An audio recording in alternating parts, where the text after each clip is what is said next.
And we're coming up at 9:35 on the nose. We got perfect timing there. Thank you, Peter. You got it. You're doing well today. So my last city council candidate interview for this election cycle. Here it is. And she's mine. Yeah. Ward 1. Ward 1. City council candidate Karen Fanion, a name we all know here.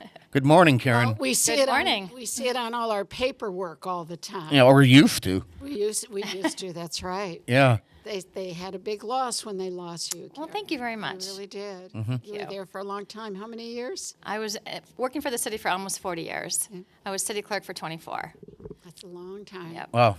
Well, was that longer than Dowd?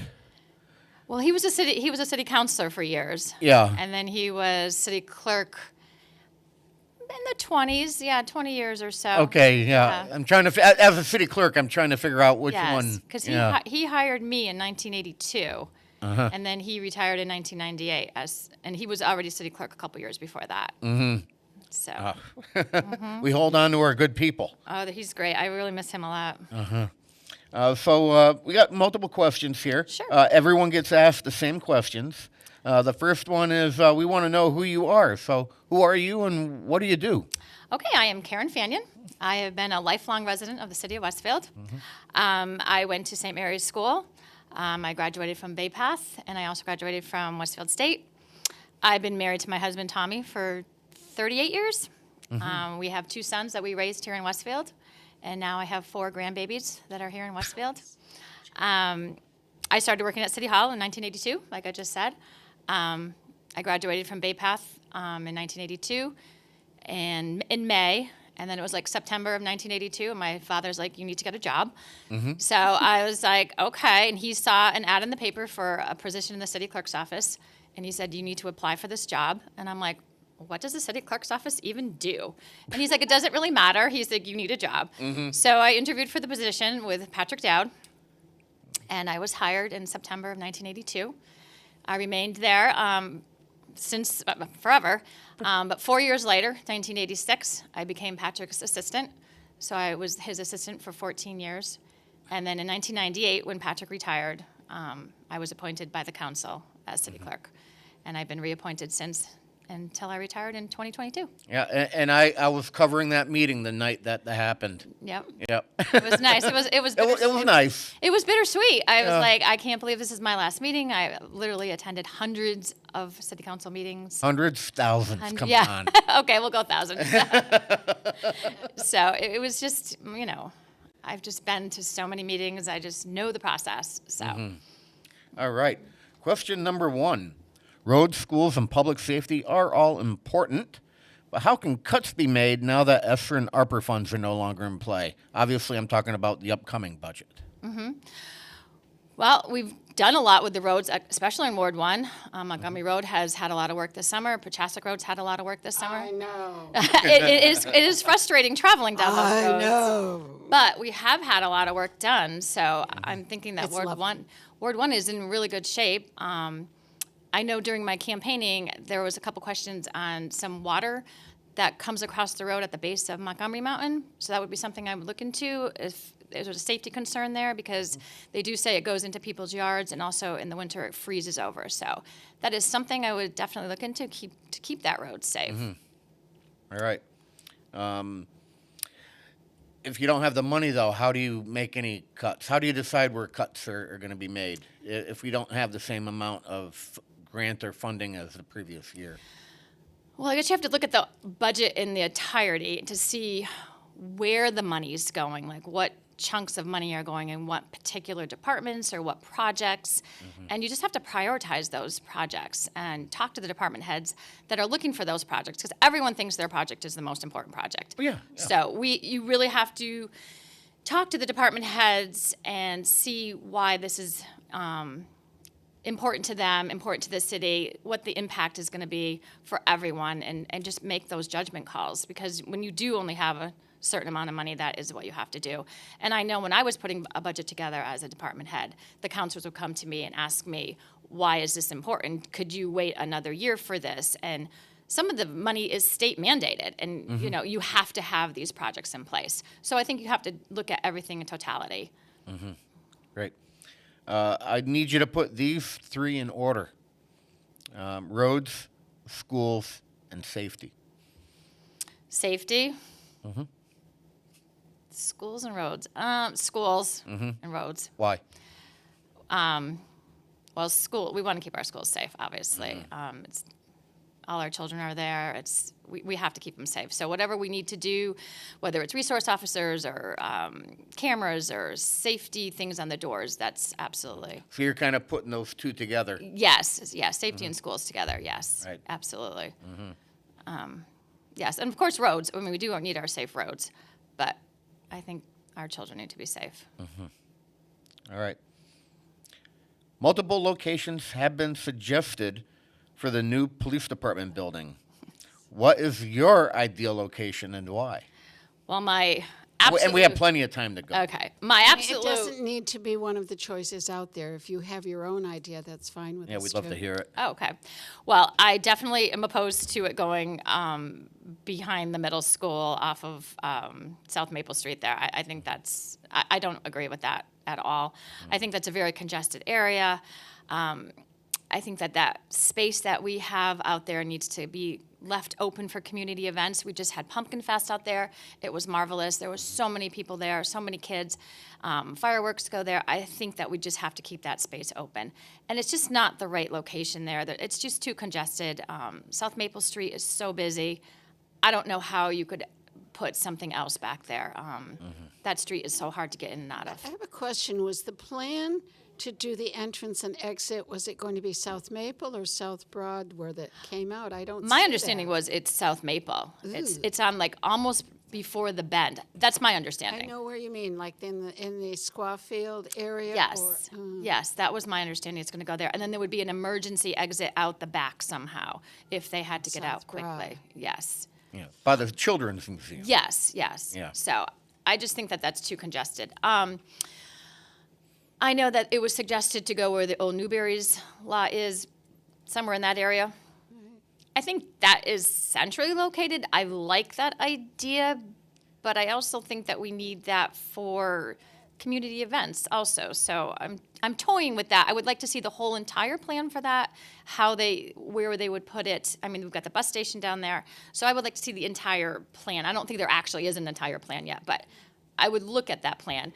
And then where across from Westwood, where the old Blessed Sacrament Church was, I like that. I do like that. I think it's easy to get in and out of. I'm like, you're close to the north side. You're close to the bridge. You're right there 2 seconds away. You're back on the south side of town.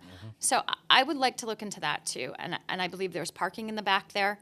So I would like to look into that. Of course, everything comes with a price tag.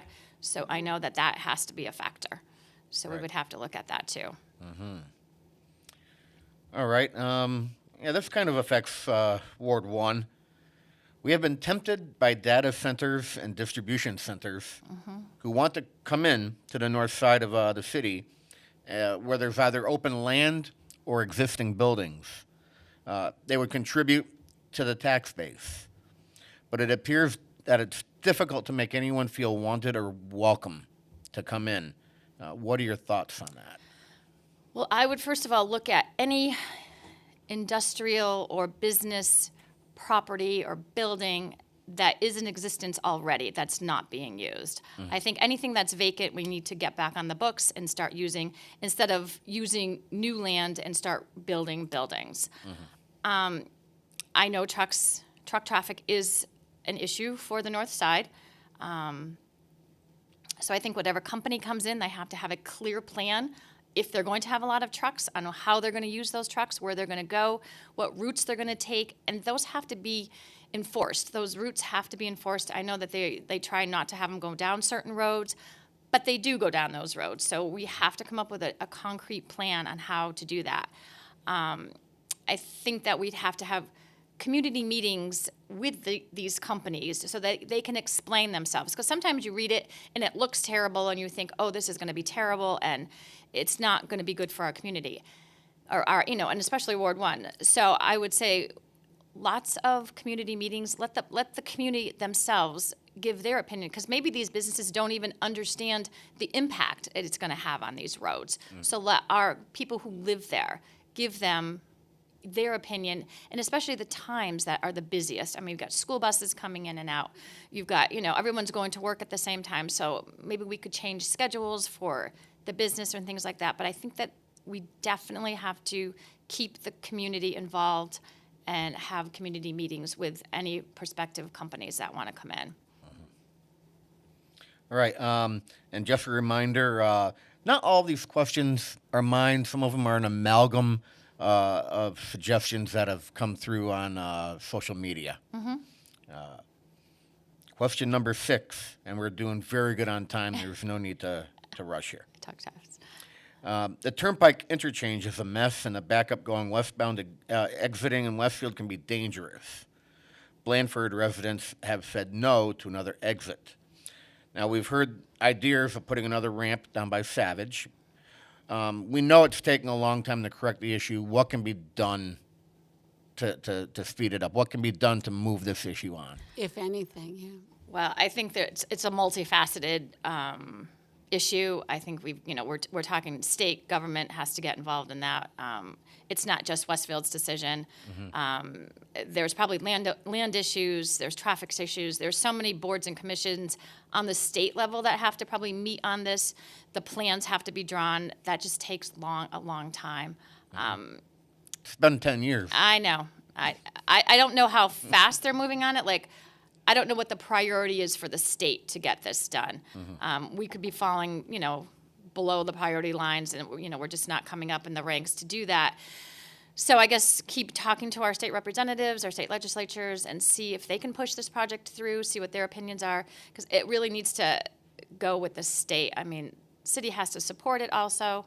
But yeah, it is a long process. It's been a long process. I think I'd like to see it happen. I think it would help, because that interchange is very congested. But it would be helpful. So. Number 7. Additional pickleball courts are being built in Westfield. Although used by many, it is still a small portion of the population who use them. Are there better ways to spend this money? Well, I think pickleball is a great sport. I don't actually play, but a lot of my friends, people that I do play, I think it's a great outdoor activity. And it is more for older adults, and I think we need to keep our older adults active and involved. Thank you. I'm actually. I haven't seen you on that court, Kathy. No, and you will not see me on the court. You can see me on stage, but not on pickleball. No. Yeah, I do think it's a good thing to have. I think a lot of people do use it. It's an up and coming sport, and I think the youth will get more involved in it. But it truly is an older. It seems to be catching on very Yes. rapidly across the whole country, though. Southwick's trying to You put hear 3 about in. pickleball. Yeah. Yeah, all over the place. But where are they putting the new courts in? Do you know? Where are the new courts coming? Are they coming down here, or are they going somewhere else? Aren't they restoring more of the courts over on Hubbard? I don't know. I think they're restoring more of the courts over on Hubbard. So they're all going to be downtown. They aren't going to put any up in any of the other parks. Cannot confirm nor deny that. Nothing in our side of the river, Karen. I Come on. thought This is I had heard The north side, the notorious north side. Exactly. I thought I had heard at one time they were looking at the Hampton Ponds area. That's why playground I up asked. there. That rings a bell somewhere in my It does. brain. So I think that's I don't know been where, in the. but They've been thinking about that. Where they are on that project, I'm not quite sure. But I would definitely support that going up there. I mean, because I do think it's up and coming, and a lot of people are involved. and we do have, as far as my senior citizens, we do have a large population of very active seniors. Yes, we do. That would like to get out and be doing some of these things. And also, you're at a time where people are starting to retire. All of the baby boomers, hello, we're all retiring. They're looking for communities to go into Yes. that have affordable housing for them, and they're selling their houses so they can move into some of our seniors' condos. and they're looking for these activities. Absolutely. So it's a place to go. It makes Westfield a little more of a destination for someone to spend their time in if they have things to do. If there's nothing to do, they're not going to come here. You can put in all the businesses you want, but if there's nothing to do in your community, there are some people that just choose build a place because of that. Absolutely. I totally agree with you. I think that it is up and coming, and our seniors do enjoy it. Not me, but others do. But you will. Maybe you will do it. See why I have her on the show? I think you should get out there and try it. I mean, I haven't tried it yet either, but Number 8. What is your hot button issue? my hot button issue. Well, obviously I'm on the north side, so I think that The hill. I think that keeping an eye on businesses that are coming to the north side, looking at their impact that they're going to have on the north side, and just staying completely involved in the process of getting business, whatever business applies to come in. Really getting in and talking to them right from the very beginning on what their plan is and how they're going to impact the north side. Notice that all three of us are north side people. You were. I live off Meadow, woman. Yeah, but you were. Oh, don't you deny it, Ken Stomsky. You were a north sider from the beginning. You might have moved away, but you never stopped being a north sider. And that's interesting, Karen, because as long as we've lived here, they've always called it the north side. And I just don't understand that demarcation, honestly. It's just a river. Right. It's just a river. It doesn't. Oh no, the kids were different. Oh, no. Yeah. Well, we thought that because I grew up on the south side. Oh, no. I grew up on the north. I grew up on Holyoke Road, so. Oh, another north sider. Yeah. See that? And we did. And there is that mentality in the city that the north side is different from the south side. We do have, I think we have more open land probably. We have more agriculture. Our demographics are a little bit different. We have more agriculture. We have more businesses just because we have more industrial property, and we are closer to the turnpike, and True. so it's just True. the way it's set up. We have lots of rural residential. I'll be quiet now. Oh yeah. Okay, I did grow up off of Montgomery Road, but then I did also grow up off of Shaker Road, and I grew up off of Western Avenue, and I'm Once a hill. no. I since I left, I haven't been back. If you think of it, Doesn't your dad still live up there? yes. So there you go. All right. I guess I'm still gonna have property up on the hill. I remember when I first moved up there, though, honestly, and I moved up in, the 70s, mid 70s. And I remember, I'm sorry, Karen, I didn't want to live on that side of town. Oh, you probably just didn't know it. I mean, it's the fear of the unknown, right? Well, and you know what? I wouldn't live any other place. Well, I grew up up until second grade. I was on Cortez Street, and then Okay, in I the summer, knew there, yeah. the summer of going into third grade, that summer we moved to Holyoke Road, and I thought I had never traveled up there. There was nothing to do up there. So where did you go to school? Elementary. I went to St. Mary's. Oh, okay, all Yeah. the way through. Yeah, so So you would have been in our district. so yeah, so when I went to Holyoke Road, I was very young, so I just didn't know where I was going. I'm like, where is this house of ours? But honestly, once you get used to it, it's really not that. And Kathy, you did a good job there working on the time for us because that brought us to number 9. There you go. Yep. Why did you decide to become a city councilor? Well, I've been involved in government for 40 years. I retired last year, and I missed it a lot. I felt like I needed to stay involved. When people would ask me questions about process and procedures, I loved giving my opinion. I loved to let them know where things were in the charter. People would ask me questions just about what's going on in the city, and I loved just looking it up, and I just missed it. And I'm just very well versed on the policies and the procedures of city council. I've read the charter a million times. I know how it all goes together, all the state statutes, intertwine with the city charter.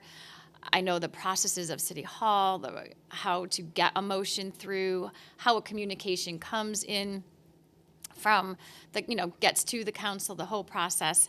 And I really did miss being involved. And I had always talked about possibly a run for city council, even when I was working. Mm-hmm.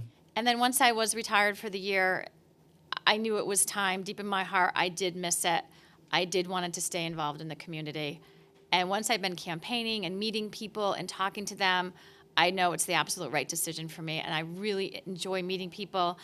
I enjoy the questions that they had for me. We did a couple meet and greets at Liberty Manor, at Hampden Village. And some of their questions were so unique. And I was like, I would definitely look that up for you. There was a question about a tree. It's in like a conservation area. They can't cut it down, but they feel it's dangerous. I'm like, we could look into that. I would, you'd have to go through the Conservation Commission. Conservation is regulated by state statute. So we would have to look into those state statutes and see what we could do, if we could do anything. Because sometimes the answer sometimes is no. But let's just see why. And just getting involved and hearing those questions. And I just can't, I hope that I get elected so that I can, jump deep into those questions and find those answers for those people. And everyone was just so kind on the campaign trail, and I just really want to get back involved. And I bet you can recite the sections of the Muni Code. Oh, Muni Code. Oh, gosh, yes. Yeah. Oh, yes. Muni Code. That Muni Code is its own little. And there's some things there. It's up to you to really decipher what it says. What does this actually mean? Some things are subjective. Yes. Yep. They're definitely subjective. Yeah. All right. So we're up to number 10. This is your final words. This is where you get up on the virtual soapbox and talk to the citizens of Westfield. Okay. Well, like I said, I've been a lifelong resident of Westfield. I've served the community for 40 years. I want to continue to serve the community. I feel I have the experience of being in City Hall for 40 years. I know all the processes and procedures. Like I said, I know the city charter. I've been to hundreds, thousands of city council meetings. I know when you need a roll call for certain things. I know when an ordinance needs to have 2 readings. If you need an ordinance to get passed immediately, we need an emergency preamble. Sometimes you can. I can't think of the word. Roll call or well, roll calls. I mean, there's sometimes you don't need a roll call. Sometimes it's up to the president. Sometimes it's mandatory. Like if you're voting on money, you absolutely have to have a roll call. Simple majority versus major majority. Correct. Yep. Zone changes need 9 votes. If you missed a public hearing, you can't vote on a zone change. So there's so many small little things that I feel that because I've been involved in the city council for so long, I could step in on day one and be ready to go. Where other councilors, we have training sessions. I did those training sessions for the councilors. I made those training books. I did a training session. Usually in like mid-January, end of January, we'll do a training session for all the new councilors that come in. I conducted those training sessions along with other department heads. We worked with the planning board and things like that, and we helped other departments came in and told the councilors the processes and procedures, how you get a motion on the agenda, what the deadlines are. There's just so many rules and regulations that I feel I'm proficient in, and that I can jump in on day one and just get going. It'll be such an easy transition for me just to go in and be on the other side, but be also know what the policies are and the procedures and the rules and regulations and the timelines and public hearings have to have so many days of advertisement. Ordinances have to have so many days of advertisement. So many readings, yeah. And and that's just. It's like second nature to me, and you think that everybody knows that, but they don't, and why would they? So it's just got a point there. Yeah, so I just know all of that, so I feel I can just jump in, and with that, I just think that's a unique characteristic that I have that I can offer the city of Westfield. All right. Ward 1 City Council candidate Karen Fanion, I want to thank you for taking some time out of your life and Thank you. talking with us. Well, thank you for having me. I've enjoyed it. All right, great. And that brings this election cycle's interviews with myself to an end. Tomorrow we have 2 on Tina Gorman's program. And then we want to make sure you get out and vote. Until then.